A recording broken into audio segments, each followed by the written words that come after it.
Praise the Lord. सभी को बहुत बहुत धन्यवाद इधर आने के लिए। तो आप लोग आनंदित हैं या आप लोग शौक में हैं क्योंकि हमारा साल जा रहा है 2025 को हम पकड़ के रखना चाहते हैं, राइट। तो बहुत सारी यादें होंगी जुड़ी हुई 2025 के साथ में, जिसको हम याद करते हैं। हम सोचते हैं कि लाइक ओके ये समय बना रहना चाहिए था, लेकिन हमें याद रखना चाहिए कि परमेश्वर ने हमारे लिए और भी बहुत कुछ रखा है आने वाले 2026 में। तो लाइक जैसे ही हम अपने साल को खत्म नहीं करते, परमेश्वर हमें तोहफे के रूप में, राइट, आज हम यहाँ पर है ना जीवित हैं। परमेश्वर हमें एक और साल हमारे हाथों में दे देता है जीने के लिए, क्योंकि मैं तुम्हें एक और नया साल देता हूं। तो परमेश्वर हमारे जीवन में हर दिन, हर सुबह, है ना, हर एक मिनट, हर एक सेकंड में हमें देता है, राइट। आप ये नहीं बोल सकते परमेश्वर आपने मुझे क्या दिया, मेरे पास कुछ नहीं है। परमेश्वर ने हमें बहुत कुछ दिया है, लाइक इसलिए लाइक हम याद कर सकते हैं उन चीजों को। लाइक परमेश्वर हमें दिन प्रतिदिन, समय दर समय जीने के लिए समय दे रहा है, राइट। बहुत सारे लोग हैं जिन्होंने आज का दिन नहीं देखा है, राइट। बहुत साल पहले कुछ लोग कब्र के अंदर चले गए, लेकिन धन्यवाद दे परमेश्वर का कि हम लोग यहाँ पर हैं, उपस्थित है। ये जीवन जो परमेश्वर ने हमें दिया है, ये धन्यवाद का कारण है, राइट, परमेश्वर के लिए।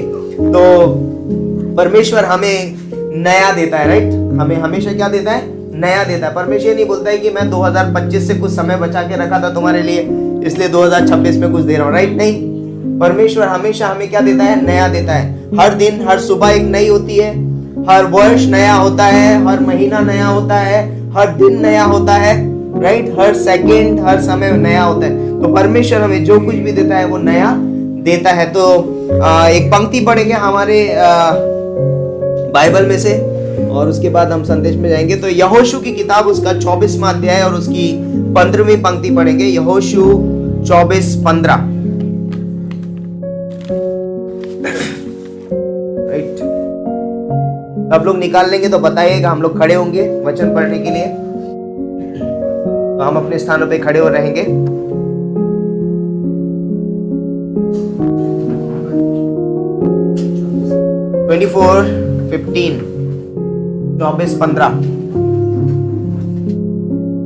यहोशू 24:15। सब लोग निकल लिया सबने? यहोशू की किताब व्यवस्था विवरण के बाद आती है, और यहोशू से पहले व्यवस्था विवरण आता है। ओके, तो 24वां अध्याय उसकी 15वीं पंक्ति, और यहां पर इस प्रकार से लिखा है, और यदि यहोवा की सेवा करनी तुम्हें बुरी लगे तो आज चुन लो कि तुम किसकी सेवा करोगे, चाहे उन देवताओं की जिनकी सेवा तुम्हारे पुरखा महानद के उस पार करते थे, और चाहे अमोरियों के देवताओं की सेवा करो जिनके देश में तुम रहते हो, परंतु मैं तो अपने घराने समेत यहोवा ही की सेवा नित्य करूंगा। क्या बोलता है यहां पर यहोशू? परंतु मैं तो अपने घराने समेत परमेश्वर की सेवा नित्य करूंगा, यहोवा की सेवा नित्य करूंगा। तो आइए हम प्रार्थना करते हैं। परमेश्वर पिता, हम धन्यवाद देते हैं इस खूबसूरत समय के लिए, इस दिन के लिए। धन्यवाद देते हैं आपके प्रेम, आपके अनुग्रह के लिए, इन वचनों के लिए पिता परमेश्वर, एक अद्भुत साल के लिए पिता परमेश्वर। और बीते हुए साल जो इस समय हम अंतिम समय में है 2025 के, आपने हमें अद्भुत रीति से संभाला है। हम आपका लाखों लाख धन्यवाद देते हैं पिता परमेश्वर। और हम धन्यवाद देते हैं कि हम एक नए साल में कदम रखने वाले हैं, और ये आपने हमें मौका दिया है पिता परमेश्वर। इस संदेश के द्वारा पिता परमेश्वर सिर्फ आपको महिमा मिले पिता परमेश्वर, आपका राज्य आए, आपके लोग बढ़े पिता परमेश्वर, ऐसी हम प्रार्थना करते हैं। मेरे मुख कुछ से पवित्र कर से मेरे नहीं परंतु तेरे वचन निकले। अपने वचन के द्वारा अपने लोगों से बातें कीजिए, पवित्र आत्मा के द्वारा अगुवाई कीजिए। यीशु मसीह के नाम से मांगते हैं, आमीन। सब लोग बैठ सकते हैं।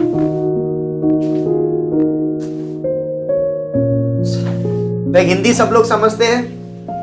अगर आप हिंदी नहीं समझते, जितने लोग हिंदी नहीं समझते हैं आप हाथ उठाइए, मतलब गुजराती समझते हैं तो, बाकी दूसरी लैंग्वेज नहीं आती है। अगर गुजराती में आपको चाहिए तो हम ट्रांसलेशन कर सकते हैं, लेकिन अगर आप हिंदी समझते हैं तो हम कंटिन्यूसली करेंगे। ओके, कोई हाथ नहीं उठाए तो हम लोग आगे बढ़ सकते हैं। सो लाइक हम जानते हैं कि जब नया साल आता है तो हम लोग बहुत सारे निर्णय लेना शुरू कर देते हैं, राइट? निर्णय लेते हैं कि नहीं लेते? हम लोग अपने जीवन में बहुत सारे निर्णय लेना शुरू कर देते हैं और हर नए वर्ष में बहुत सारे निर्णय हमारे जीवन में हम लेते हैं, लेकिन गाड़ी बहुत दूर तक नहीं जाती है, राइट? साल के अंत आते आते भूल जाते हैं हमने क्या क्या निर्णय लिए थे, राइट? किसी को याद है आपने जनवरी में, लास्ट जनवरी में क्या निर्णय लिया था? बहुत सारे लोग भूल भी जाते हैं, राइट? हम लोग को याद भी नहीं रहते हैं और हम उसमें बने भी नहीं रहते हैं, राइट? तो हम कई बार सोचते हैं अब से मैं ये नहीं खाऊंगा, ये नहीं पीऊंगा, अब से मैं ऐसा रहूंगा। हम लोग सेहत के बारे में सोचते हैं, है ना? नए साल से मैं ये करूंगा, वो करूंगा, है ना? मैं यहाँ जाऊंगा, वहां जाऊंगा, इस तरीके से काम करूंगा। अपने परिवार के बारे में निर्णय लेते हैं कि हम अपने परिवार को इस तरीके से करेंगे, ये चीजें होंगी हमारे परिवार में, है ना? बहुत सारे लोग इन्वेस्टमेंट के बारे में सोचते हैं, पैसे के बारे में निर्णय लेते हैं। इस साल से मैं इतना पैसा इधर निवेश करूंगा, है ना?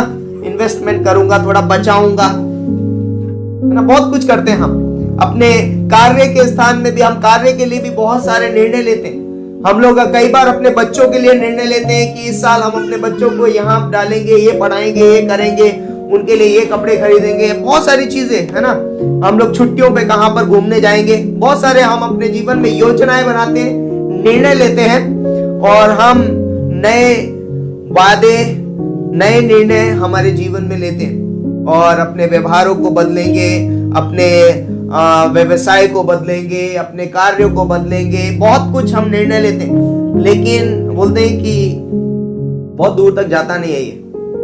कुछ समय के बाद में वो पेपर कहाँ चला जाता है जिसपे हम निर्णय लिखते हैं, योजनाएं बनाते हैं, वो हमको नहीं पता चलता है।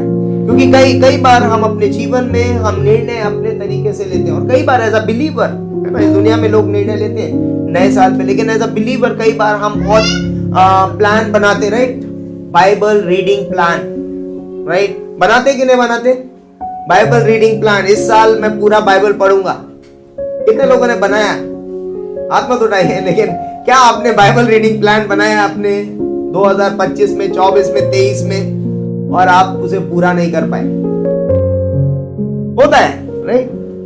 स्वाभाविक है ना? क्योंकि हमारे जीवन में हम चीजों को हम अपने तरीकों से, अपनी सामर्थ्य से, अपनी बुद्धिमत्ता से हम योजनाएं बनाते हैं, लेकिन उन योजनाओं को पूरी नहीं कर पाते। हम लोग प्रार्थना का एक समय बताते कि आज से मैं इस नए साल आ रहा है तब से मैं क्या करूंगा, इस समय पे उठ के प्रार्थना करूंगा, इस समय बाइबल पढ़ूंगा, ये होगा मेरे जीवन में। और हम अपनी योजनाओं में सफल नहीं हो पाते, हम अपने निर्णयों में सफल नहीं हो पाते। उसका रीजन ये है कि हम अपनी सामर्थ्य से कुछ करने की कोशिश करते हैं। हम दिखाते हैं परमेश्वर को कि देखो परमेश्वर, मैं कुछ करने का कोशिश कर रहा हूं, मैं कुछ करूंगा मैं इस साल, मैं बदलने की कोशिश करूंगा अपने आप को, मैं ऐसा करने की कोशिश करूंगा, मैं ऐसा हो जाऊंगा। बट ऐसा होता नहीं है, क्योंकि हम अपनी सामर्थ्य से करने की कोशिश कर रहे हैं, है ना?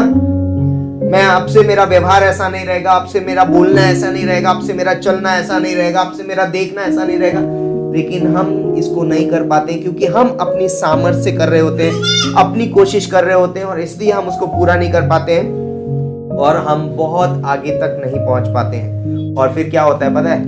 थोड़े समय के बाद में हम फिर क्या करते हैं, अगले साल का इंतजार करने लग जाते हैं। अब अगला न्यू ईयर जब आएगा ना तब प्रॉमिस करूंगा अपने, राइट?